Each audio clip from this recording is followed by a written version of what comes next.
નમસ્કાર મિત્રો, આપણે સૌએ સાંભળ્યું જ છે ચાણક્યની ये उक्ति कि शिक्षक कभी साधारण नहीं होता, प्रलय और निर्माण उसकी गोदी में पलता है। શિક્ષક અનેક વિદ્યાર્થીઓના જીવનનું નિર્માણ કરે છે અને આજે એક એવા વ્યક્તિત્વ સાથે આપણી મુલાકાત થઈ રહી છે કે જેને શિક્ષકોને ઘડવાનું કામ કર્યું છે।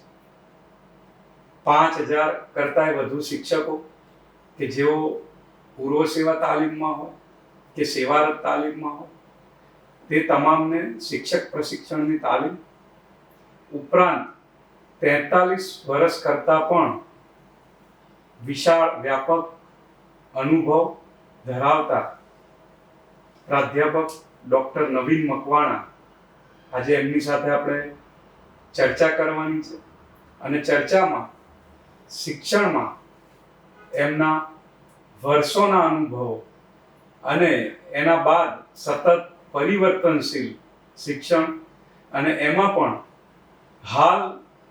હાલનું શિક્ષણ અને એમાં એમના વિચારો શું છે અને પહેલા કરતાં કેટલું પરિવર્તન આવ્યું છે એ બધા જ વિષયો પર પ્રકાશ પાડશે।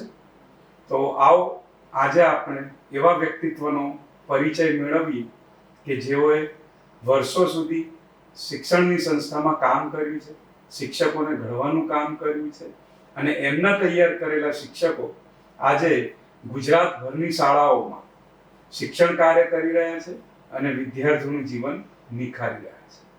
તો નમસ્તે સાહેબ। નમસ્કાર। આપનું સ્વાગત છે સાહેબ। 43 વર્ષ ખૂબ જ લાંબો શિક્ષણનો અનુભવ અને હાલ પણ શિક્ષણ સેવામાં કાર્યરત, શું કહેશો સાહેબ? મંગલ મંગલ મંગલ હો। પ્રત્યેક અણુ છે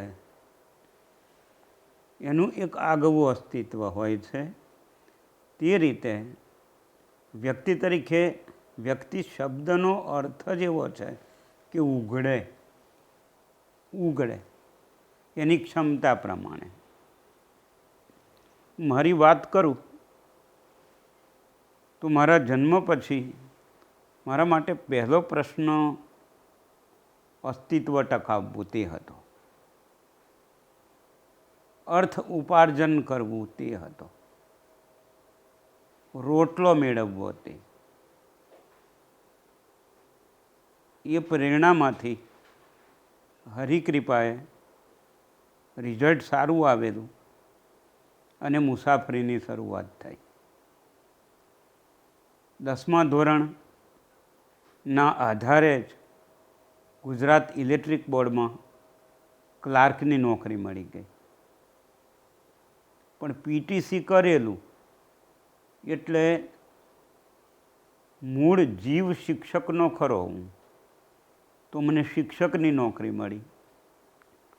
પછી એ સમયે મને એવો વિચાર આવેલો કે શિક્ષકની નોકરી કર્યા પછીના સમયમાં શું કરવાનું?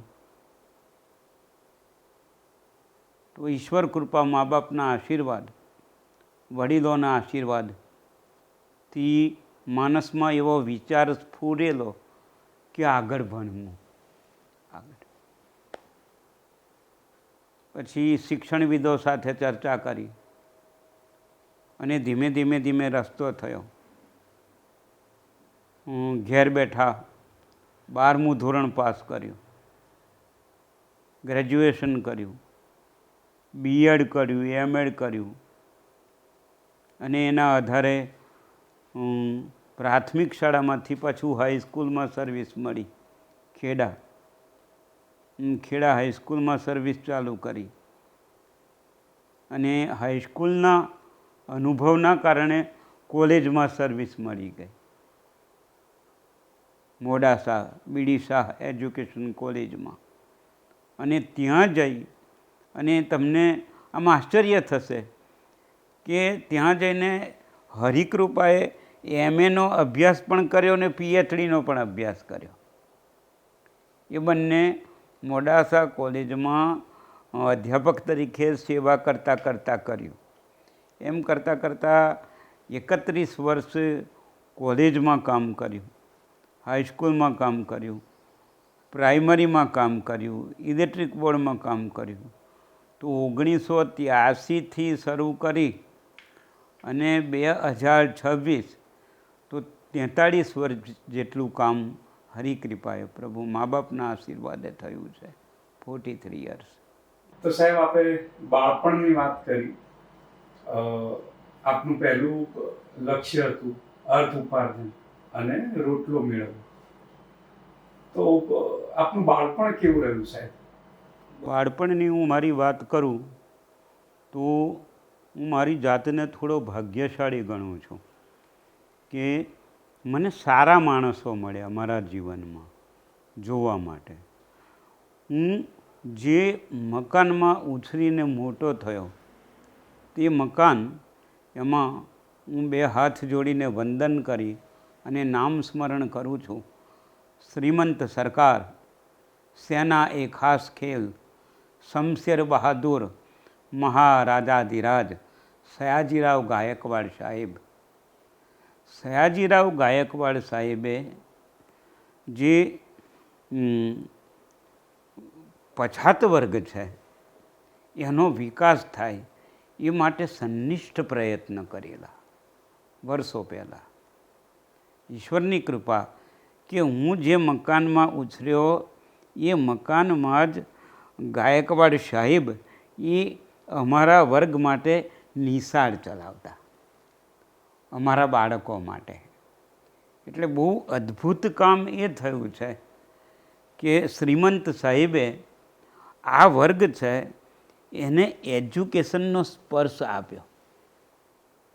દેશી ભાષામાં કહું તો શિક્ષણ અડાડ્યું. બાકી જે ચેતના છે ને, ચેતના તો સ્વયંભૂ છે, એ સ્ફુરિત થતી હોય છે. અને ત્યાર પછી જે સામાજિક જે સંસ્કૃતિ છે કે સામાજિક જે વાતાવરણ છે એમાં ભાવુક માણસો, મૂળ વાત તો ભાવુક માણસો, શિક્ષિત ઓછા પણ ભાવુક માણસો, એમની સાથે જીવવાની એક તક મળી. અને એ તક છે એણે મને વિકાસની સ્થિતિએ પહોંચી શકાય, આગળ વધી શકાય, પ્રયત્ન કરી શકાય, મહેનત કરી શકાય, કશુંક પ્રાપ્ત કરી શકાય એવી સમજણ ત્યાંથી મળી. અને એ ભાવુક વર્ગ હતો ને એમાંથી એક સરસ મને વાક્ય મળ્યું કે બહુજન હિતાય આત્મા નામ ચ મોક્ષાય.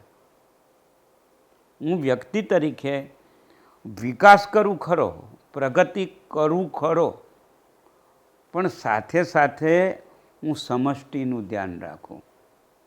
હું એવો વિકાસ કરું કે જે મારા માટે સારો છે, પણ એમાંથી મારી જે સોસાયટી છે, જે મારો સમાજ છે, એનું ક્યાંક ભલું થઈ શકે, એને પ્રેરણા મળી શકે. ભલે હું આર્થિક રીતે સંપન્ન માણસ નથી એટલે હું આર્થિક મદદ ન કરી શકું, પણ વૈચારિક મદદ તો હું કરી શકું છું. અને વૈચારિક ઉત્થાન થાય એવું કામ કરવું, એવું મને એ જે મારો ઉછેર થયો એમાંથી મને એવો વિચાર આવ્યો. વાત છે સાહેબ. આમ તો માનવ જીવનમાં ઘણા બધા લોકોના સંપર્કમાં આપણે આવતા હોઈએ છીએ અને સંપર્ક થકી જ આપણા પણ જીવન જીવવાની દિશા ઘણી વખત નિર્ધારિત થતી હોય છે. તો આપના જે બાળપણથી માંડી અને શિક્ષક પ્રશિક્ષણની કોલેજની જતા સુધીના જે અનુભવો છે, એમાં એવું કોઈ ખાસ વ્યક્તિત્વ ખરું કે જેના કારણે શિક્ષણ પ્રત્યે આપની રુચિ વધી હોય અને આપણે શિક્ષણ ક્ષેત્રમાં જવાનું નક્કી કર્યું? હા, મારા ઉપર જે મોટો પ્રભાવ હતો એજ્યુકેશનમાં, એમાં 2 વ્યક્તિઓનો ખાસ પ્રભાવ રહેલો છે. એમાં હું એમને વંદન કરીને એમનું નામ સ્મરણ કરું છું. એક વલ્લભ વિદ્યાનગરમાં સાહેબ, એમનું નામ આદરણીય જયેન્દ્રભાઈ શાસ્ત્રી સાહેબ. આમ તો એમને જયેન્દ્રભાઈ દવે કહેતા, પણ શાસ્ત્રીની ઉપાધિ હોવાના કારણે જયેન્દ્ર શાસ્ત્રી એવા નામે બોલાવતા. અને બીજું નામ હતું, એક મોટું નામ, આદરણીય વંદનીય ડૉક્ટર મહેન્દ્રભાઈ ચોટલિયા સાહેબ. આ જે બે વ્યક્તિ છે એમનો મારા જીવન પર બહુ મોટો પ્રભાવ રહેલો છે. શાસ્ત્રી સાહેબની વાત કરું તો શાસ્ત્રી સાહેબનું જે ભાવનાત્મક પાસું છે એ મને ખૂબ અડી ગયેલું. શાસ્ત્રી સાહેબ જ્યારે ભણાવતા ત્યારે સામું વિદ્યાર્થી બેઠા છે એટલું ધ્યાન ન આપતા. એક માણસ બેઠો છે અને એના પ્રશ્નો કયા કયા હોઈ શકે એ પ્રશ્નોને ખ્યાલમાં રાખી અને એ આપણી સાથે વ્યવહાર કરતા શાસ્ત્રીજી. એના કારણે મને શીખવા એ વખતે એવું મળેલું કે વિદ્યાર્થીને ઓળખતા શીખો, એવું મને શાસ્ત્રી સાહેબ પાસેથી શીખવા મળેલું. કારણ કે વિદ્યાર્થીને ઓળખીશું તો પછી એની સાથે આપણે કઈ રીતે આગળ વધવું એ નક્કી કરી શકાય. એ મને શાસ્ત્રીજી આદરણીય એમની પાસેથી શીખવા મળેલું. પછી બીજું જે મોટું વ્યક્તિત્વ હતું એ ડૉક્ટર ચોટલિયા સાહેબ, મહેન્દ્રભાઈ ચોટલિયા સાહેબ, મહેન્દ્રભાઈ ચોટલિયા સાહેબ. એમનામાંથી મને એવું શીખવા મળ્યું, પેલું એક સુંદર શ્લોક છે સંસ્કૃતમાં કે વજ્રાદપી કઠોરાની મૃદુની કુસુમાદ અપી લોકાતરાણામ ચેતાંસી કોહી વિજ્ઞાતુમ અર્હસી. એટલે કડકાઈ હતી ચોટલિયા સાહેબનામાં, સિદ્ધાંતનિષ્ઠ હતા, પ્રમાણિક હતા, ખોટું ન ચલાવવું એવો આગ્રહ રાખનાર હતા. પણ છતાં એમનામાં સારપસી હતી કે માણસાઈ હતી, માનવતા હતી, દયાળુપણું હતું, ભાવાત્મક પાસું ખૂબ જ જેને કહીએ ને કે જીવંત હતું. આ જે બે મારા સાહેબો છે જેમણે મને ભણાવેલો એ એમનો પ્રભાવ મારા ઉપર ખરો. પ્રાઇમરી કક્ષાએ પણ એક સાહેબ હતા, એમનો પ્રભાવ તો ખૂબ જ મારા પર. હું જ્યારે બીજા ત્રીજા પાંચમા ધોરણમાં ભણતો એ વખતે હું જે સ્કૂલમાં ભણેલો એ સ્કૂલમાં હું પેસતો ને તો ગાયકવાડ સાહેબ, સયાજીરાવ ગાયકવાડ સાહેબ, એમનું નામ એક લાકડાનું બોર્ડ હતું. અમે તો બહુ નાના પહેલા ધોરણમાં ભણીએ, બીજા ધોરણમાં, પણ એ લાકડાનું બોર્ડ હતું. એમાં નામ લખેલું કે સયાજીરાવ ગાયકવાડ સાહેબ. એ બોર્ડ અત્યારે પણ મને દેખાય છે પ્રાથમિક શાળામાં. તો ત્યાં એક સાહેબ હતા કાંતિભાઈ સાહેબ. હવે બનેલું એવું કે શ્રીમંત સરકાર ગાયકવાડ સાહેબને ગાદીએ બેઠા 25 વર્ષ થયેલા, તો એમના માનમાં સરસ પાણીની નાની સરખી શાળામાં ટાંકી બનાવડાવેલી એક શ્રેષ્ઠીએ, લલ્લુભાઈ કલ્યાણભાઈ પટેલ. એમણે 1938માં શ્રીમંત સરકારના ને ગાદીએ બેઠા 25 વર્ષ થયેલા તો પાણીની ટાંકી બનાવેલી, પાણી પીવા માટેની વ્યવસ્થા કરેલી બધા બાળકો માટે. પણ અમે તો નાના, તો અમે પાણીની ટાંકીએ પહોંચી શકીએ નહીં, અગવડ પડે. તો એક કાંતિભાઈ સાહેબ હતા. એ સાહેબ પોતે અમારી મમ્મીની જેમ માથે પાણીનું માટલું મૂકતા, પાણીનું માટલું ભરી માથે મૂકી અને ક્લાસમાં એક ખૂણામાં મૂકતા. તો અમે ક્લાસમાં બેઠા બેઠા પાણી પી શકીએ. પાણી પીવા માટે અમારે જળયંત્ર હતું ત્યાં ન જવું પડે. પછી એ સાહેબ એટલા બધા સરસ હતા કે શાળાની સફાઈ તો એ સાહેબ પોતે જ કરતા. ક્લાસરૂમની સફાઈ તો એ સાહેબ પોતે જ કરતા. કપડામાં એ સાહેબ ચડ્ડો પહેરતા ખાખી અને ઉપર બ્લુ કલરનું ઓપન શર્ટ પહેરતા. આજીવન એ જ પહેરેલું. આજીવન ગમે ત્યારે જોઈએ તો સાહેબનું ડ્રેસિંગ આટલું જ હોય, ખાખી ચડ્ડી અને ઉપર ઓપન શર્ટ બ્લુ કલરનું પહેરતા. અને જે ફળિયામાં રહેતા એ ફળિયાની સફાઈ પણ એ પોતે જ કરતા. અને પોતાના ઘરમાં એ જમાનામાં આટલી બધી મેડિકલ ફેસિલિટી નહોતી, તો સાહેબ પ્રાથમિક આરોગ્ય સાથે જોડાયેલ જે મેડિસિન છે, જે બધી દવાઓ છે, એ બધું એ જમાનામાં રાખતા. અને કોઈક બાળકને વાગ્યું હોય, કંઈક લોહી નીકળતું હોય, ચામડી છોલાઈ ગઈ હોય, ઉધરસ થઈ હોય, તાવ આવ્યો હોય, એવી પ્રાથમિક કક્ષાની બીમારીઓ હોય તો એ સાહેબ મેડિકલ ટ્રીટમેન્ટ પણ કરતા. એ સાહેબ કોઈ દીકરીને સુવાવડ આવવાની હોય તો એ ત્યાં હાજર રહે, અને જ્યાં સુધી દીકરીને સુવાવડ ના થાય ત્યાં સુધી એ ખસે નહીં.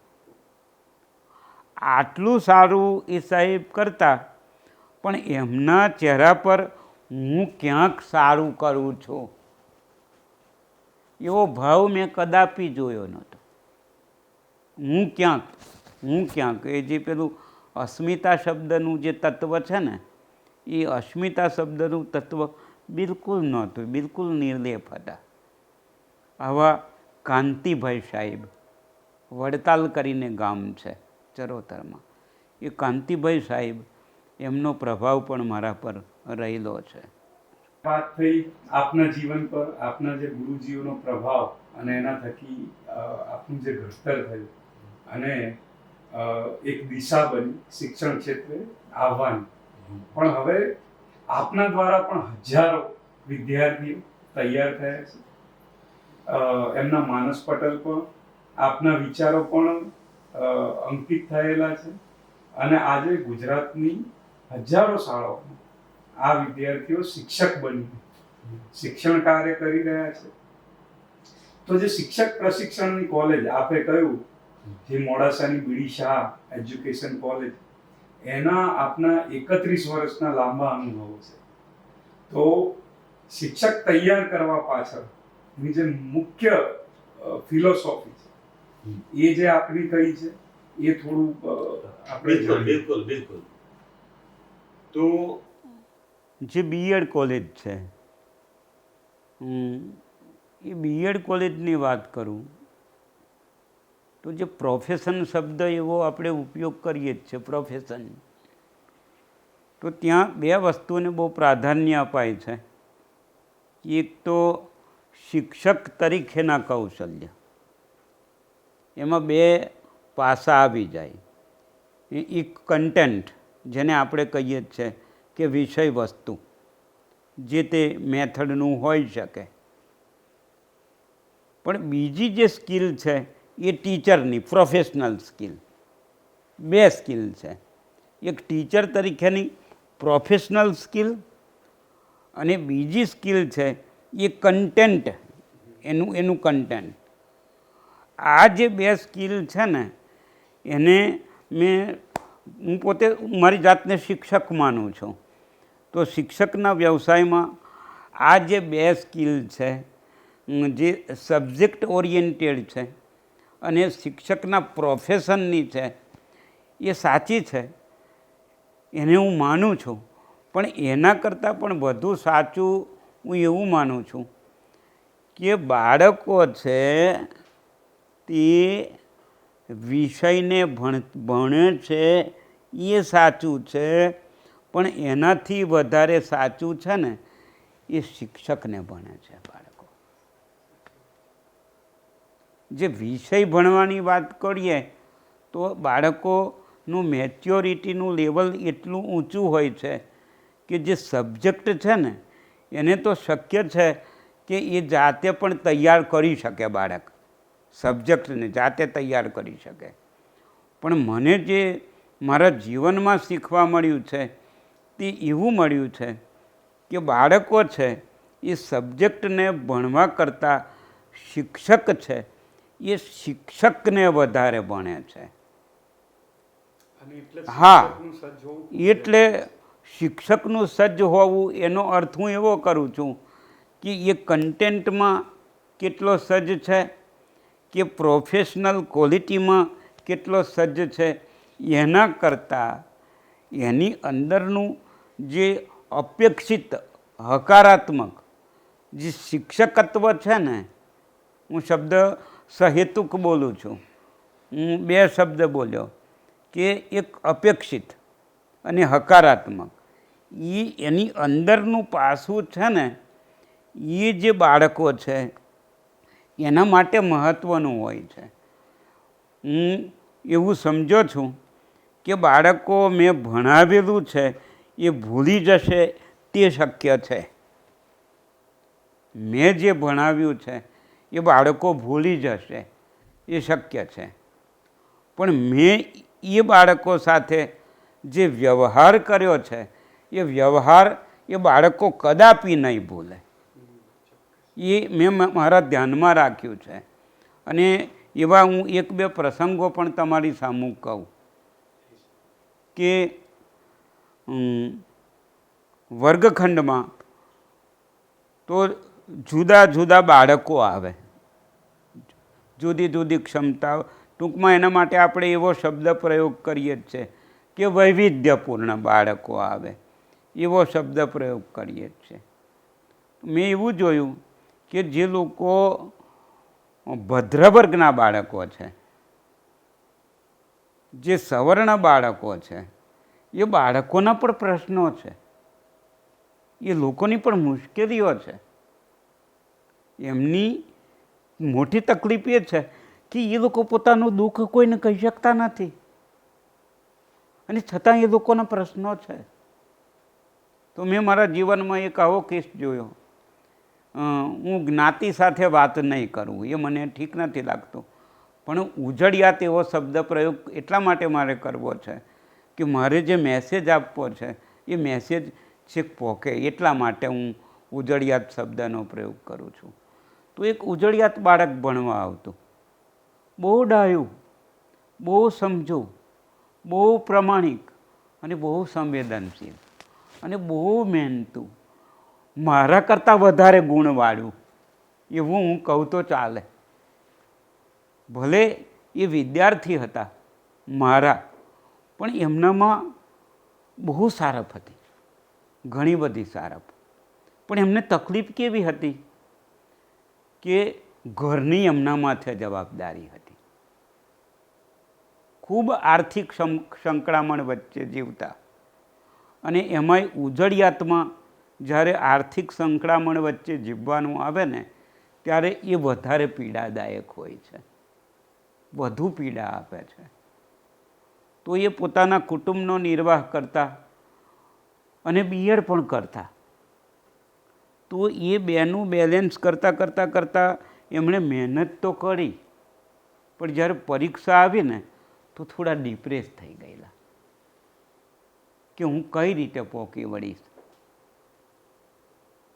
તો પરીક્ષાના પેપર્સ જ્યારે આપવાનું હતું ત્યારે એમણે એક જ વાક્ય મને કહ્યું કે હું નહીં લખી શકું, હું નહીં આપી શકું, હું ડ્રોપ મૂકી દઉં. હવે વિદ્યાર્થી ગુણવાન, મહેનતુ, પ્રમાણિક અને જવાબદારીનું ભાનવાળા વિદ્યાર્થી, હવે આવી વ્યક્તિ પરીક્ષા ના આપે તો એ તો ખોટું હતું. તો હું એમની સાથે બેઠો અને એમને થોડુંક સમજાવ્યા, થોડુંક દેશી ભાષામાં કહું ને એમને થાબડ્યા,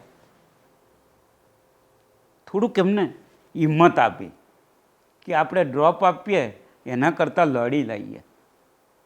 ક્યાંક કશું અપેક્ષિત પરિણામ નહીં મળે તો ફરીથી લડીશું, પણ અત્યારે પાછા વળવું નથી. અને એમણે પરીક્ષા આપી, વર્ષો પહેલાંની વાત કરું છું. અને એ જમાનામાં એમને 89% આવ્યા, જ્યારે બહુ ટકા નહોતા આવતા. એ જમાનામાં. અને ઉજળિયાતનું બાળક એટલે મજા એ પડી ગઈ કે શિક્ષક તો બન્યા, પણ સાથે સાથે પશુપાલન એ કર્યું અને સાથે સાથે ખેતી પણ કરી. એમ કરતાં કરતાં કરતાં એ એક ઉજળિયાત સમાજમાં એક નેતા બન્યા. અને નેતા એટલે કેવા નેતા કે જેને માનવ કલ્યાણની દૃષ્ટિવાળા, સમષ્ટિ પ્રત્યે સંભાવ રાખવાવાળા એક સરસ માણસ બન્યા. હાલમાં હું એમને જોઉં છું કામ કરતા, ત્યારે મને આત્મસંતોષ થાય છે કે જ્યોત સે જ્યોત જલાતે ચલો, પ્રેમ કી ગંગા બહાતે ચલો. આપે સાહેબ જે આપના અનુભવોની વાત કરી, આમ પણ કોઈ પણ વ્યક્તિ પાઠ્યપુસ્તક સિવાય પણ ઘણી બધી જગ્યાએથી શીખે છે. બિલકુલ સાચી શિક્ષણ વાત. વ્યવસ્થામાં પાઠ્યપુસ્તકો તો હોય છે, અભ્યાસક્રમ પણ હોય છે, પણ આપની વાતો સાંભળીને એવું લાગે છે કે આપે સમાજ જીવનમાંથી અનુભવો પરથી વિશેષ શિક્ષણ મેળવ્યું છે. તમારી વાત બિલકુલ સાચી છે કે માણસ વાંચીને શીખે છે એના કરતાં જોઈને કે સાંભળીને વધારે શીખે છે. અને એમાં પણ બાળપણમાં જે અનુભવો હોય છે એ તો વધુ સ્થિર થાય છે. એ વાત બિલકુલ. તો હું મારા બાળપણની વાત કરું તો હું જે સમાજમાં જન્મ્યો અને જે ફળિયામાં જન્મ્યો એ માટે હું પ્રભુને વંદન કરું છું કે ત્યાં જન્મી અને મને જગતને એટલું સુંદર રીતે જોવાની તક મળી. એ બદલ પ્રભુનો આભાર. હું તો નામ જોગ કહીશ જ્યારે તમે વાત કરો છો ત્યારે. અમારો જે સમાજ હતો તે મજૂરી સાથે જોડાયેલો સમાજ, એટલે અમે દિવસ દરમિયાન મજૂરી કરીએ. એ જમાનામાં લાઇટ તો નહોતી, એટલે થાક્યા પાક્યા રાત્રે બધા સૂઈ જાય તો માણસને મનોરંજનની ઈચ્છા તો પ્રત્યેક વ્યક્તિને હોય કે થોડો આનંદ આવે, થોડી મજા આવે તો કેટલું સારું. પણ એ આનંદ કે મજા કરવાના એવા સાધનો તો પ્રાપ્ય જ નહોતા, તો ક્યાંથી મજા થાય? તો રાત્રે બધા મહેનત મજૂરી કરી અને જમી અને નવરા થાય. તો એ વખતે તો પરસ્પર કેટલો બધો પ્રેમ ભાવ હતો કે જે માટીના મકાનો હતા એ માટીના મકાનોમાં વચ્ચે દિવાલ જ નહોતી. પરસાળમાં તમે આ ઘેર બેઠા હોય તો 15મા ઘર સુધી તમે જોઈ શકો, કારણ કે દિવાલ જ નહોતી. પરસાળમાં દિવાલ વગરના ઘર હતા. તો રાત્રે જમીને નવડા થઈએ તો બધા ભેગા થાય, બેસે. આખો દિવસ કાળી મજૂરી કરી હોય, બધા બેસે. અને પછી એક કાકા હતા, એમને પણ હું વંદન કરું છું. એમનું નામ બરમત કાકા એવું અમે કહેતા, બળવંતભાઈ નાગરભાઈ. એ વાર્તા માંડે. એ વાર્તા એટલી સરસ માંડે કે પ્રેઝન્ટેશનની બધી સ્કિલ આપણે સાયન્ટિફિક થિયોરીમાં મેથડમાં જે સમજીએ છે એ પ્રેઝન્ટેશનની બધી જ સ્કિલ એ તો નહોતા ભણેલા. પેલું ઉપનિષદમાં કહ્યું છે ને કે જે જાણે છે તે નથી જાણતા અને જે નથી જાણતા તે જાણે છે. એ તો શિક્ષિત નહોતા, પણ એ એટલી સરસ વાર્તા કહેતા. તો એ વાર્તા ચાલુ થાય તો એક વાર્તા 15 દિવસ 20 દિવસ મહિના સુધી ચાલે. અને અત્યારે જે ટીવી જોઈએ જ છે કે ફિલ્મ જોઈએ જ છે, એનાથી જેટલો આનંદ થાય ને એના કરતાં વધુ દર્શન એ વાર્તામાંથી થતું. હા. અને મને મજા એ વાતની છે કે ઊંઘ ચડે મને તો પછી હું શું કરું, તો ભેંસનો ખિલ્લો હોય એ ખિલ્લો પકડી રાખેલો હોય અને હું વાર્તા સાંભળતો હોઉં.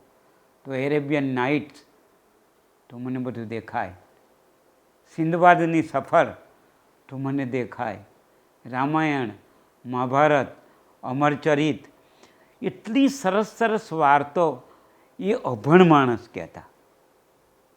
તો એ જે છે બરમદ કાકા, એમણે મારું જે પ્રેઝન્ટેશન જે સ્કિલ છે ને, એ જે બીજ છે એ બીજ ત્યાંથી જ થઈ ગયું. પછી એક ગણેશ કાકા હતા ફળિયામાં, એ એટલું સરસ ગાતા, જે આધ્યાત્મિક પાસું જે ડેવલપ થવું જોઈએ ને, એ આધ્યાત્મિક પાસું એમને ગણેશ ભગત કહેતા. ગણેશ ભગત મિલમાં કામ કરતા, પણ રાત્રે એટલા સરસ ભજન ગાતા, આધ્યાત્મિક ભજન, કે જે આપણને વિચાર કરતા કરી દે. અત્યારે હું પણ એક વાક્ય એમનું ખાસ દરેક જગ્યાએ લખું છું અને બોલું પણ છે કે તારો ભરોસો પ્રભુ મને ભારી. જીવન પ્રત્યેનો એ લોકોનો કેટલો હકાર ભાવ હતો કે કાળી મજૂરી કરતા એ માણસો પણ રાત્રે ગાય કે પ્રભુ તારો ભરોસો મને ભારી.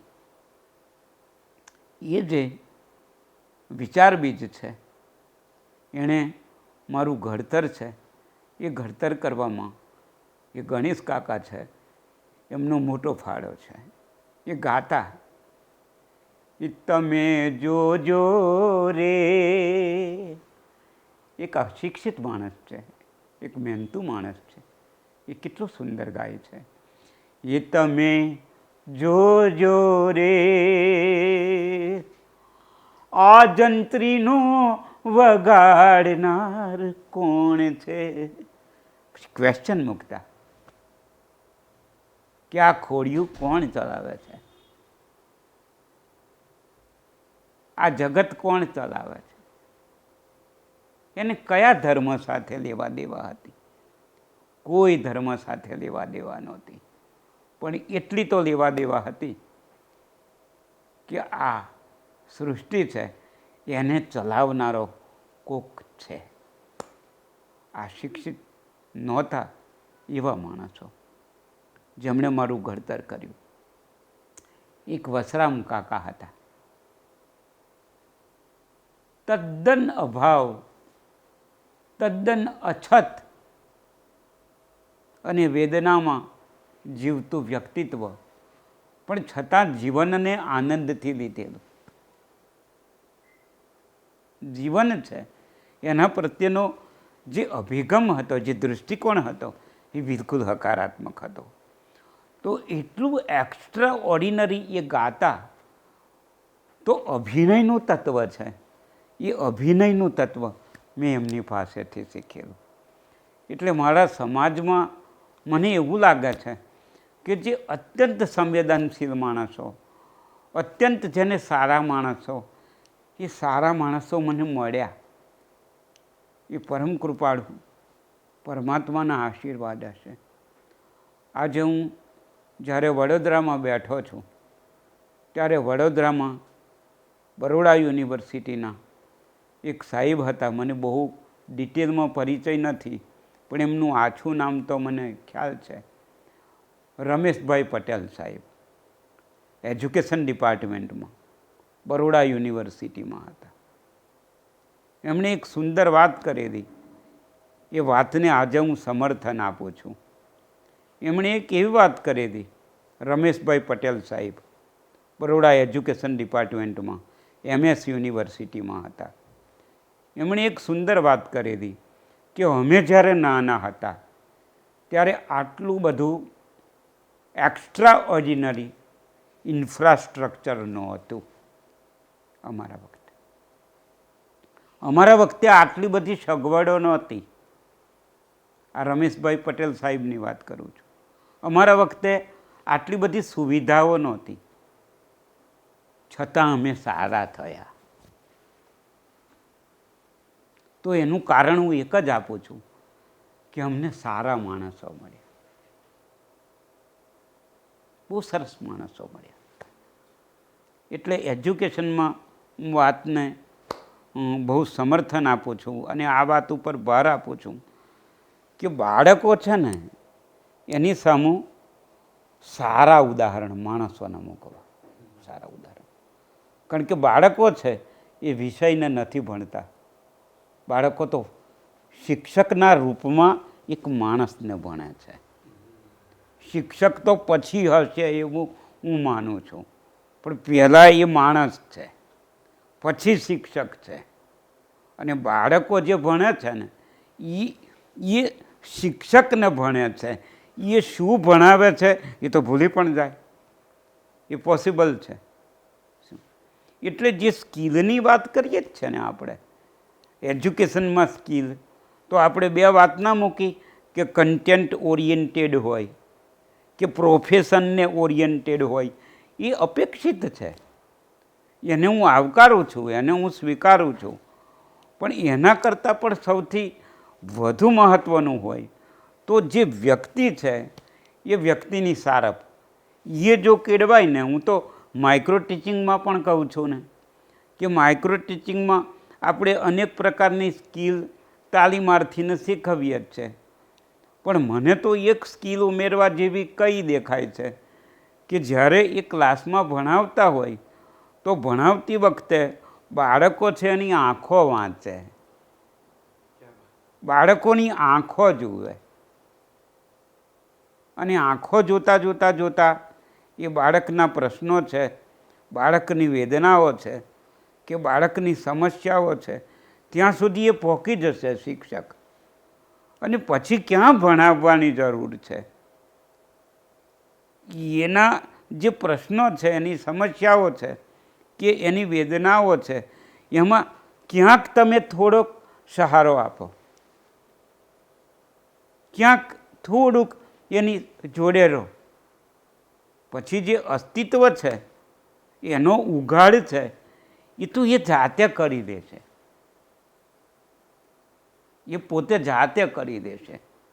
એટલે મને લાગે છે ત્યાં સુધી કે જે સ્કિલ છે એ સ્કિલમાં જે પ્રોફેશનલ સ્કિલ છે એના કરતાં જે માનવીય ભાવનાત્મક તત્વ છે ને આપણે તો સાચવી જ લેવાનું છે.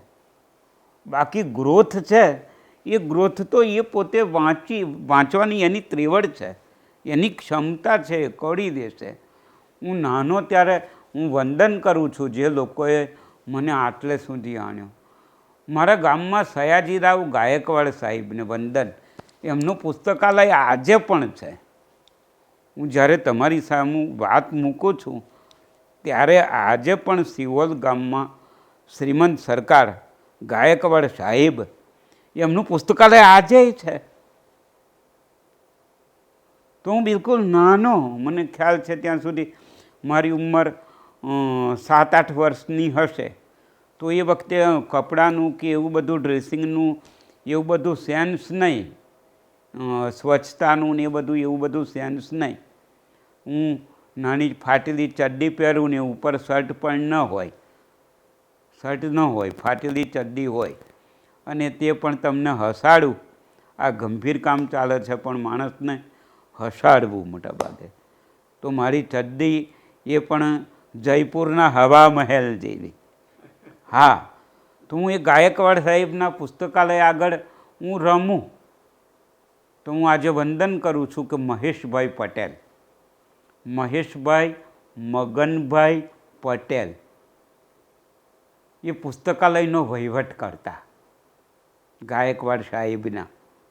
તો એ વખતે હું થોડો ગંદો, છતાં એ મને અહીં બાવડેથી પકડતા, બાવડેથી, અને બાવડેથી પકડી અને મને ગાયકવાડ સાહેબના પુસ્તકાલયમાં લઈ જાય.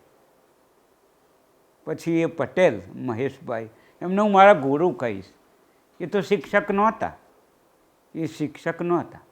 પણ એમને મારા ગુરુ કહીશ કે એ પુસ્તકાલયમાંથી મને મોટા અક્ષરવાળી, ઓછા પેજવાળી નાની પુસ્તિકા આપે કે હાતિમતાઈના પરાક્રમો, હર્ક્યુલિસના પરાક્રમો, સિંદબાદની સફર, વીર વિક્રમાદિત્ય, બરાસ કસ્તુરી, વૈતાળ પચીસી, નાના બાળકો પચાવી શકે એવી વાતો એ મને મહેશભાઈ આપતા. હું આમ બગલમાં દબાવી અને ઘેર જાઉં, પછી વાંચું તો મને આમ બધું દેખાય. વાંચતા વાંચતા વાંચતા બધું આમ દેખાય, આમ બાળ માનસમાં દેખાય. એમ કરતાં કરતાં કરતાં એ તો શિક્ષક નહોતા મહેશભાઈ, પણ મને વાંચતો કરી દીધો. એમને વાંચતો કરી દીધો. એ શિક્ષક હતા જ નહીં, એ ભણેલાય નહોતા બહુ, પણ એમણે મને વાંચતો કરી દીધો. પછી મને દેખાવા માંડ્યું, બધું દેખાવા માંડ્યું. પછી મેં મારા જીવનમાં વાંચ્યું છે.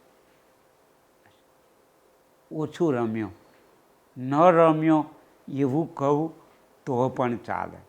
વાંચ્યું.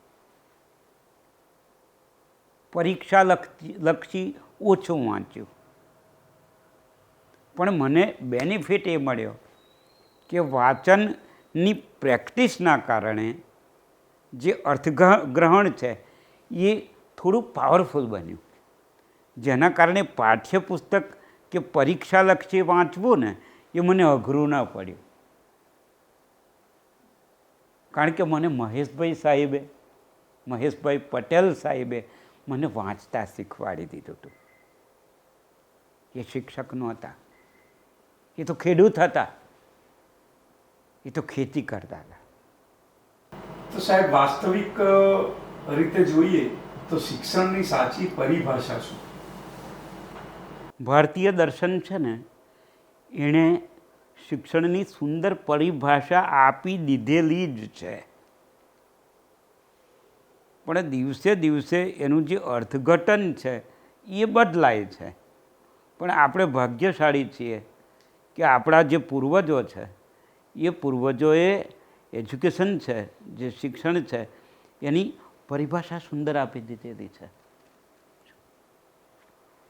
તકલીફ ક્યાં છે કે જે ભૌતિકવાદ આવ્યો છે, જે અર્થપ્રધાન યુગ આવ્યો છે, એના કારણે જે શિક્ષણ છે એની પરિભાષા બદલાય છે. પણ આપણે તો કેવું સરસ આપણા પૂર્વજોએ આપણને કહ્યું છે કે ધર્મ, અર્થ, કામ અને મોક્ષ, આ ચારનું સંતુલન બનાવી રાખવું અને વ્યક્તિ તરીકે સારું જીવવું, અને શક્ય હોય તો સમષ્ટિ છે એના માટે આપણે થોડુંક પ્રદાન કરવું. હવે જો સીધી જ વાત કરું ને હું તમને કે શિક્ષિત વ્યક્તિ કોને કહેવાય, મૂળ તો આપણે આ વાત છે. શિક્ષિત વ્યક્તિ સાચા અર્થમાં કોને કહેવાય? શિક્ષણની ભાષામાં આપણે એવું પણ કહી શકીએ કે કેળવાયેલો વ્યક્તિ કોને કહેવાય? કેળવાયેલો વ્યક્તિ. તો મેં મારા જીવનમાં જોયું છે કે જે ડિગ્રીવાળા માણસો છે, સારામાં સારું જે લોકો પાસે શિક્ષણ છે, જે કહેવાતી જે શૈક્ષણિક ઉપાધિઓ છે, એ શૈક્ષણિક ઉપાધિઓ જે લોકોએ મેળવી છે, એ લોકો છે એમના કરતાં સમજણની બાબતમાં જે અશિક્ષિત માણસો છે એ ઓછા છે એવું સમજવું ને એ થોડું મને ઓછું સાચું લાગે છે. મેં તો મારા જીવનમાં એવું જોયું છે કે જે લોકો નથી ભણ્યા, જે લોકો પાસે ઔપચારિક શિક્ષણ નથી, એ લોકો પાસે જીવનની બહુ ઊંચી સૂઝ હોય છે. એમની પાસેથી તો આપણને ઘણું બધું શીખવાનું મળે. આપણે એવું માની લીધું છે કે હું પીએચડી થયેલો માણસ છું એટલે ક્યાંક હું વિશેષ છું. એ થોડુંક ઓછી સમજણ છે. કેળવાયેલો માણસ તો હું એને એવો માનું છું કે જે જમીનથી ચોંટીને જીવતો હોય, જમીન સાથે જોડાયેલો હોય. અમારો ચરોતર વિસ્તાર છે એમાં તમાકુનું ઉત્પાદન વધારે થાય. તો મેં એવા ખેડૂતો જોયા છે કે જે લોકો પાસે કોઈ એજ્યુકેશન નથી, પણ આ જુદી જુદી વિદ્યા શાખાઓ છે, એનું જ્ઞાન તો એમની અંદર છે. એ લોકો શિક્ષિત નથી, પણ સારી રીતે ઉત્પાદન કઈ રીતે કરવું તો એનું નોલેજ છે એ લોકો પાસે. બજારમાં માર્કેટિંગ કઈ રીતે સારી રીતે કરવું એ લોકો પાસે નોલેજ છે. અરે આનંદનો વિષય એ છે કે એ શિક્ષિત નથી પણ લોકોને રોજગારી આપે છે. એ માણસો ભલે ભણેલા ના હોય, પણ એ માણસો 50 માણસ, 100 માણસ, 200 માણસ એને રોજી આપે છે. અને એમના આધારે ઘણા બધા કુટુંબો જીવતા હોય છે. અને એ લોકોનું વાણી છે, વર્તન છે, વ્યવહાર છે, એમનું દર્શન છે, એ ખૂબ ઠરેલ છે, ખૂબ કેળવાયેલ છે. ભણેલા માણસો નથી. એટલે ભણેલા માણસો છે એ સમજુ છે, સારા છે, કેળવાયેલા છે, બુદ્ધિવાળા છે, એ હું માનું છું. એ વાત સાથે હું સંમત થઉં છું. પણ જે લોકો શિક્ષિત નથી ને એ લોકો વધુ કેળવાયેલા છે.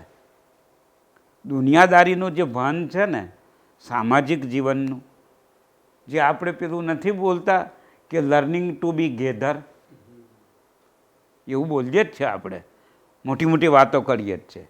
એ તો એ નથી જાણતા પણ જીવે છે. એ લર્નિંગ ટુ બી ગેધર એ તો એમને ખબર જ નથી.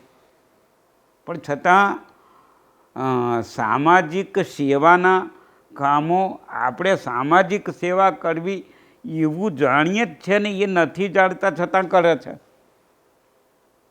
એ લોકો વધારે કામ કરે છે. અમારા ચરોતરમાં તો આવા ઘણા બધા પાત્રો છે કે જે સેવાના અનેક પ્રકારની સેવાના કામ કરે છે. એ લોકો તો એ લોકો કેળવાયેલા છે કે પરિશ્રમ કરી અને પોતે વ્યક્તિ તરીકે તો વિકાસ કર્યો છે, એમણે પોતાના કુટુંબનો વિકાસ કર્યો છે. પણ સાથે સાથે જે જીવન અંજલિ થાજો મારું, એ ભણ્યા નથી પણ એ કોડે છે. એક જ અરમાન છે મને, મારું જીવન સુગંધી બને. એ એમણે ગાયું નથી પણ એ કોડે છે, એ લોકો કરે છે. જે પ્રસાદ છે, ઈશ્વરનો પ્રસાદ, એ પ્રસાદ એટલે આપણે એવું માનીએ જ છે કે પ્રસાદ એટલે બધામાં વહેંચાઈ જાય. પ્રસાદને કોઈ જ દ્વૈત નડે નહીં, બધામાં વહેંચાય. તો એ લોકો પ્રસાદ બની ગયા છે. શિક્ષિત નથી, શિક્ષિત નથી, પણ એમનું જીવન પ્રસાદ જેવું વહેંચાઈ ગયા છે. સામાજિક કલ્યાણ માટે વહેંચાઈ ગયા છે. એટલે કેળવાયેલો માણસ, હવે હું એક લીટીમાં કહું તો જે શિક્ષિત છે એ કેળવાયેલો છે. હું એવું કહીશ કે શિક્ષિત કેળવાયેલો છે. પણ જે અશિક્ષિત છે ને, જેણે ઔપચારિક શિક્ષણ નથી લીધું, એ પણ કેળવાયેલા છે. એ લોકો વધુ કેળવાયેલા છે. શું જે દુનિયાદારીનું જે જીવનને વધુ સુંદર બનાવવું ને, વધુ સુંદર બનાવવું, એ એમની પાસે સમજણ છે. મેં તો એક પ્રસંગમાં બેઠેલો તો એક અશિક્ષિત વ્યક્તિ હતી, ભણેલ નહોતી, પણ એમણે એક દીકરી સાસરે જતી હતી તો એ દીકરીને આશીર્વાદ આપ્યા. અને આશીર્વાદમાં એ અશિક્ષિત માણસ એવું સ્ટેટમેન્ટ બોલ્યા કે બેટા તું સાસરે જાય છે બેટા, તો હું બીજું કશું કહેતો નથી, પણ હું બેટા તને એટલું કહીશ. આ એક અશિક્ષિત વ્યક્તિ બોલે છે. બેટા હું તને એટલું કહીશ કે તું સાસરે જાય છે તો દીકરા તું સુખી થવા નથી જતી, તું સુખી કરવા જાય છે. તો બેટા સાસરે જાય છે તું સુખી થજે, પણ એક મારી વાત યાદ રાખજે કે તું સુખી થવા જાય છે, એના કરતાં તો બેટા તું સુખી કરવા જાય છે. આ વાત તું મારા દીકરા યાદ રાખજે. હવે આ વ્યક્તિને કઈ રીતે અશિક્ષિત કહેવાય? અને અશિક્ષિત કઈ રીતે કહેવાય? એટલે મને લાગે છે ત્યાં સુધી કે કેળવાયેલો વ્યક્તિ કોને કહેવાય? તો જેને સરસ રીતે જીવન જીવતા આવડી જાય, પોતાના માટે, પોતાના પરિવાર માટે, જે સમાજમાં રહે છે એ સમાજ માટે સરસ સરસ રીતે એને જીવતા આવડી જાય. અને બસ એ સરસ જીવશે એટલે મેસેજ એની મેળે નેચરલ મેસેજ મળે છે. મેસેજ આપવાની જરૂર રહેતી જ નથી. એનું જીવન છે એ જ એક મેસેજ બની જાય છે. તો કેળવાયેલ વ્યક્તિ માટે મારું આવું માનવું છે કે જેને જીવન જીવવાની કલા આવડી જાય, જેને જીવતરની કલા આવડી જાય, એ માણસ કેળવાયેલો માણસ. સાહેબ, આપની વાતોમાં શિક્ષકોની વાત આવી કે શિક્ષકોએ બાળકોને વાંચવા, અને બાળકો પણ શિક્ષકોનું સતત અવલોકન કરતા હોય છે. આજે નવી રાષ્ટ્રીય જે શિક્ષણ નીતિ છે એમાં પણ ખૂબ જ માઇક્રો લેવલની વાત, શાળાના વાતાવરણની પણ વાત છે, અને એમાં મેન્ટલ હેલ્થ કાઉન્સેલર એની પણ વાત છે. તો આજના સમયમાં શિક્ષકની શું ભૂમિકા હોઈ શકે, અને આપે જે અત્યાર સુધી કામ કર્યું છે બદલાતી જતી વ્યવસ્થાઓમાં પણ, તો શિક્ષકને આપ શું કહેવા માંગશો? એક સરસ મેસેજ શિક્ષકો માટે. હું વારંવાર એક વાત બોલ્યા કરું છું કે બાળકો છે તે જુએ છે, ખુલ્લી આંખે જુએ છે. બાળકો ધ્યાનથી સાંભળે છે શિક્ષકને. બાળકો છે ને એ સમગ્રતયા શાળાનું વાતાવરણ છે એનું મૂલ્યાંકન કરે છે, એને સમજે છે. ભલે ઓછું બોલતા હોય કે રજૂઆત ન કરતા હોય, પણ એમને બધી ખબર તો બાળકોને પડે છે. તો હું મારા જીવનમાં જે મને સમજવા મળ્યું ને એ વાત હું તમારી સામે મૂકું. તમે જ્યારે મને પ્રશ્ન કરો છો ત્યારે પેલું નથી કહેતા કે હાથીના પગલામાં બધું જ આવી જાય. તો ક્યાંક એવી એક વસ્તુ હોય કે જેમાં બધી જ દવા હોય, બધી દવા. એ બાળકોનું જે માનસિક સ્વાસ્થ્ય છે કે શિક્ષકોનું માનસિક સ્વાસ્થ્ય છે, આખરે તો જોડાયેલા જ છે ને, બાળકો કે વિદ્યાર્થીઓ જોડાયેલા છે. તો એનું જે સ્વાસ્થ્ય છે એને અસર કરતાં જે મને જોવા મળ્યું છે એ હું કહું છું. મારે બુક સાથે કોઈ લેવા દેવા નથી કે જુદા જુદા પુસ્તકોમાં બધું શાળા વ્યવસ્થાપન વિશે લખ્યું છે, સ્કૂલ મેનેજમેન્ટ વિશે લખ્યું છે, એની સાથે મારે કોઈ લેવા દેવા નથી. પણ મેં મારી આંખે જે જોયું છે એ વાત જો તમારી સામે મૂકું તો મને જે શાળાનું ભાવાવરણ છે એને વધુ સારું બનાવવું હોય, કાં તો કોઈ પણ ક્ષેત્રમાં શિક્ષણ સાથે જોડાયેલ એમાં સારું પરિણામ લાવવું હોય, તો એક સરસ શબ્દ મને ગમે છે એ હું બોલીશ અહીંયા. સહ અસ્તિત્વ. આપણો મૂળ ઈરાદો તો સારો માણસ બનાવવો છે ને. એજ્યુકેશનનો મૂળ ઈરાદો છે એ તો અર્થ ઉપાર્જનનો નથી, પણ સારા માણસનો છે. તો મેં જે અત્યાર સુધી કામ કર્યું છે એમાં મને જે જોવા મળ્યું તે શિક્ષકો હોય, વિદ્યાર્થીઓ હોય, વિદ્યાર્થીઓ હોય, વિદ્યાર્થીઓમાં અંદરો અંદર, કે શિક્ષકો છે કે શિક્ષકોમાં પણ અંદરો અંદર. તો વર્ચસ્વનો જે ખોટો ખ્યાલ છે ને, એ વર્ચસ્વનો ખોટો ખ્યાલ મનમાંથી કાઢી અને એક વિચાર છે, એ વિચાર જો ફળીભૂત થાય તો ઘણા પ્રશ્નો છે એ આપોઆપ એનું નિરાકરણ થઈ જાય.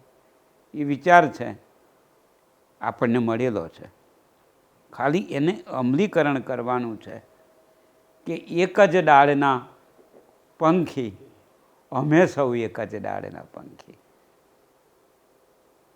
જો આ દર્શન છે એ શિક્ષકો પકડી લે ને તો વર્ચસ્વ છે એની જે સ્પર્ધા છે એનો છેદ થઈ જશે.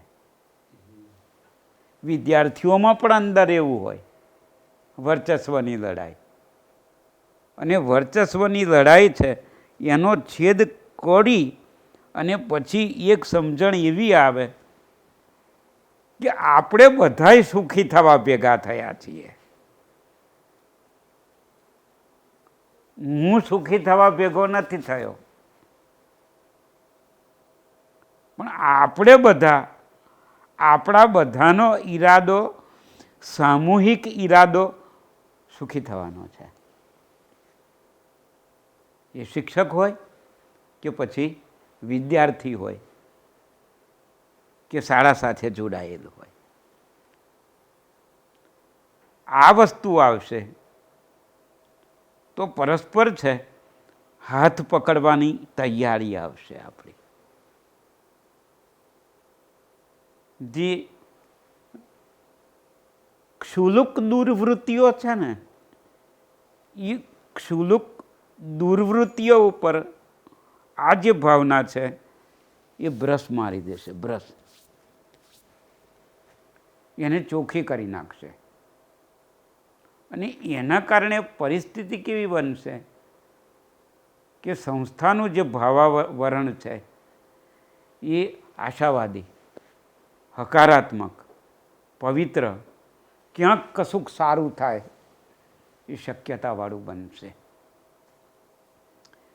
મેં મારા 43 વર્ષમાં જોયું છે કે જે વર્ચસ્વની લડાઈ છે ને હોય છે, હું આ થોડું કડવું બોલું છું અહીંયા, પણ થોડુંક જે જોયું એ બોલું છું, થોડુંક કરવું છે. એ વર્ચસ્વની લડાઈ છે કે હું મોટો,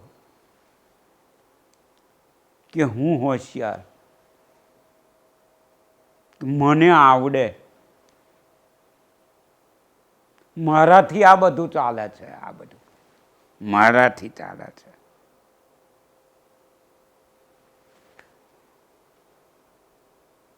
એ ઘટે એવું કરવા જેવું છે. ઘટે છે, મેં ઘટતું પણ જોયું છે.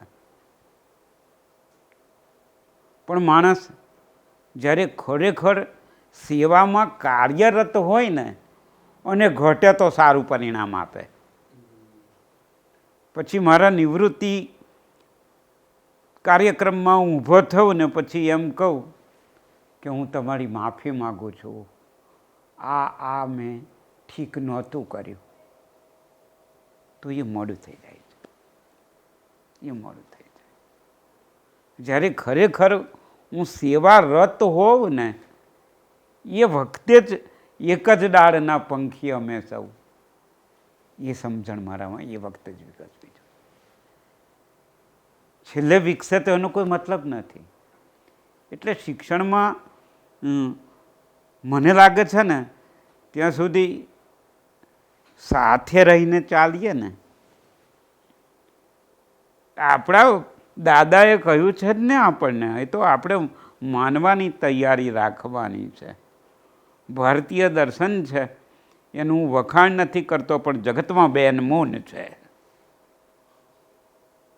વંદનીય છે. એમણે કહી દીધેલું છે આપણને, આપણે માનતા નથી. એમણે નથી કહ્યું કે સહનવ અવતું, સહનવ ભુનકતું, સહવીર્યમ કરવા વહે. એવું એમણે કહ્યું છે, એમણે ક્યાં કહ્યું છે કે તું જબરો, તું હોશિયાર, તું આવડતવાળો, એવું ક્યાં કહ્યું છે એમણે? આપણા દર્શને તો કહ્યું છે કે આપણે તો સાથે ચાલીએ, બધા એકબીજાનો હાથ પકડીને ચાલીએ. એટલે હું શિક્ષકોને કહીશ, તમે મને એમ કહો છો કે તમે શિક્ષકોને કહો, તો હું શિક્ષકોને કહીશ થોડીક મારી વાત ગમે ના ગમે એ તો તમારા ઉપર છે, તમને જે ઠીક લાગે તે. પણ મને એવું લાગે છે કે આપણે સાથે ચાલીએ, બધા શિક્ષકો સાથે. સાથે ચાલવાથી બાળકોનું તો ઘડતર થશે, એ તો બરાબર છે, પણ જીવવાનો આનંદ આપણને તો મળશે. આપણે 58 વર્ષ સુધી સાથે ચાલવાનું, 58 વર્ષ આપણે સ્ટાફ રૂમમાં સાથે બેસવાનું, 58 વર્ષ આપણે શૈક્ષણિક કામ છે સાથે કરવાનું. તો સૌથી મોટું શીખવા જેવું તો એ જ છે કે ઈશ્વરના કેટલા બધા આશીર્વાદ કે તમને કોઈક માણસ 58 વર્ષ માટે સાથે આપ્યો. પ્રભુની કેટલી કૃપા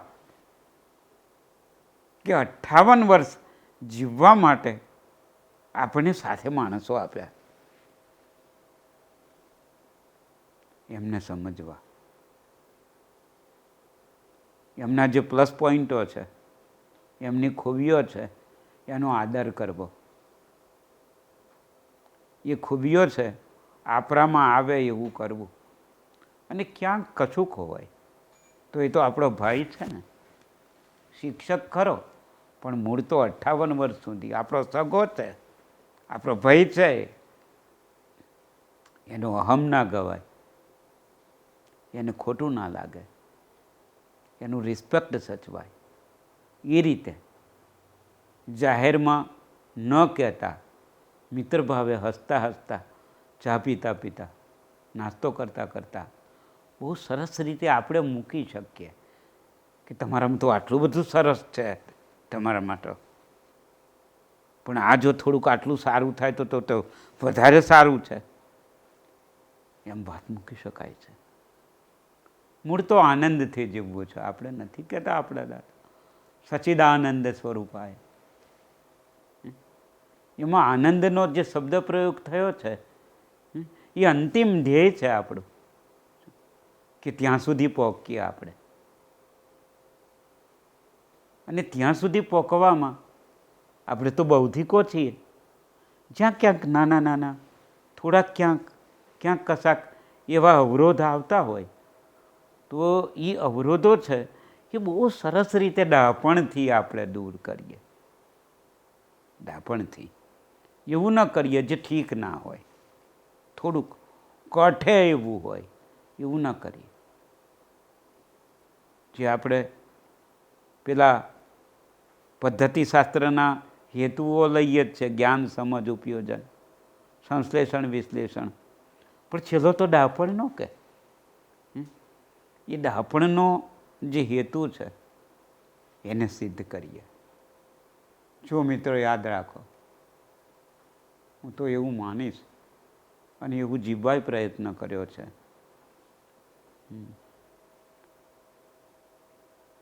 કે આપણે જ્યાં જઈને ઊભા રહીએ ત્યાં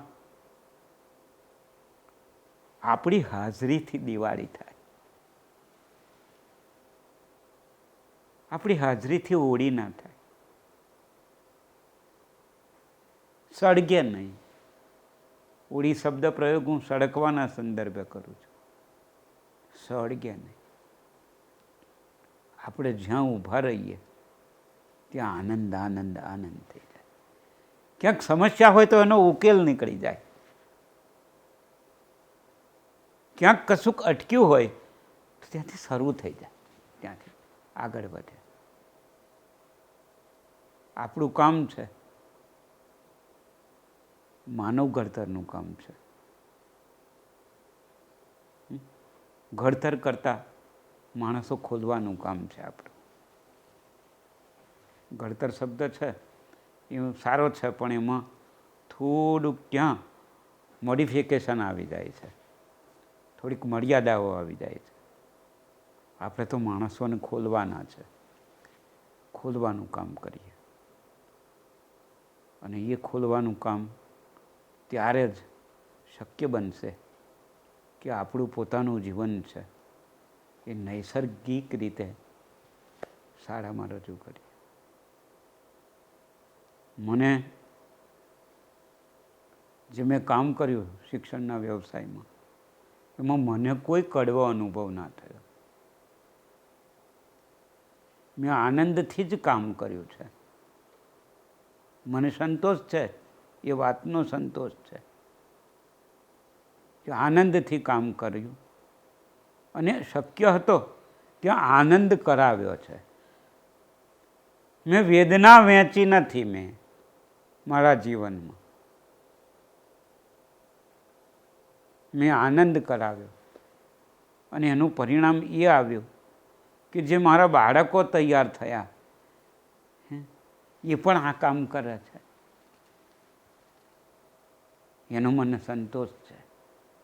એટલે શિક્ષકોને કહેવાનું આવે તો હું બહુ બૌદ્ધિક વાતોની ચર્ચા નહીં કરું, મેથોડોલોજીની ચર્ચા નહીં કરું, વ્યવસ્થાપનની ચર્ચા નહીં કરું. હું તો એક જ વાત કહીશ, સરસ રીતે રહો, શિક્ષકો સાથે રહો, બાળકો સાથે રહો, સંસ્થાના પ્રત્યેક કર્મચારી સાથે રહો, આચાર્ય સાથે પણ સારી રીતે રહો. કારણ કે કોઈક જગ્યાએ આચાર્ય સાથે આપણને મતભેદ થતો હોય, પણ એ આચાર્ય છે તો એનું વિઝન હોય ને એ માણસનું, એ આચાર્યની ખુરશીમાં છે તો એની પાસે એનું વિઝન હોય છે, એનું પાસે દર્શન હોય છે. આપણે એવું ના કરી શકીએ કે એમનું દર્શન છે એ દર્શનમાં આપણે સહકાર આપીએ, એ દર્શન ફળીભૂત થાય એમાં આપણે ટેકો કરીએ, તો ક્યાં પ્રશ્ન ઊભો થવાનો છે? કોઈ પ્રશ્ન ઊભો થતો નથી.